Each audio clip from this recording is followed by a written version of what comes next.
વેરાવળથી ઇઝેડ express પાસનું રાષ્ટ્રીય launching ઊંડા સમુદ્રમાં માછીમારી માટે નવી પ્રણાલી અમલમાં છે. કેન્દ્રીય મંત્રીનું સૂચન નિવેદન સરકાર ₹1 મોકલે તો પૂરા ₹1 લાભાર્થી સુધી પૂછે. નરેન્દ્ર મોદી સરકારમાં શૂન્ય લીકેજનો દાવો. માછીમાર માટે એક્સેસ પાસ પ્રક્રિયા સંપૂર્ણ ડિજિટલ પ્રણાલીમાં કોઈ વચેટીઓ નથી તેવું મંત્રીના દાવો છે. ડીબીટી દ્વારા સીધી સહાય પારદર્શિતાનો દાવો છે. કેન્દ્રીય મંત્રી રાજીવ રંજન સિંહ અને ઝોરી પ્રોફેસર એસપી સિંહ બદલ સહિતના મહાનુભાવોના હસ્તે માછીમારોને એક્સેસ પાસનું વિતરણ કરાયું હતું. 24 મીટરથી મોટા અને ટૂના માછીમાર જહાજોને પાસ ફરજિયાત. 1.73 લાખના માછીમારોને નિયમોમાંથી મુક્ત અને પારદર્શક પ્રક્રિયા. ઊંડા સમુદ્રી સંસાધનોના ટકાઉ ઉપયોગ પર સરકારનો ભાર.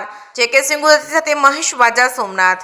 आदरणीय प्रधानमंत्री नरेंद्र मोदी जी की प्रेरणा से उनके संकल्प को आगे बढ़ाते हुए जो 2025 के वित्त मंत्री जी के बजट भाषण में था कि हम EEZ में और हाई सी में फिशिंग करेंगे, हम मछली पकड़ने का काम करेंगे, तो उसकी तैयारी करके आज 37 लोगों को एक्सेस पास दिया गया जो EEZ में जाके मछली पकड़ने का काम कर सकते हैं, निर्यात को बढ़ा सकते हैं, उनकी आर्थिक उन्नति होगी, समृद्ध होंगे और पूरा मछुआरा समाज आज उससे समृद्ध होगा, उनकी आजीविका और सुनिश्चित होगी, मजबूत होगी.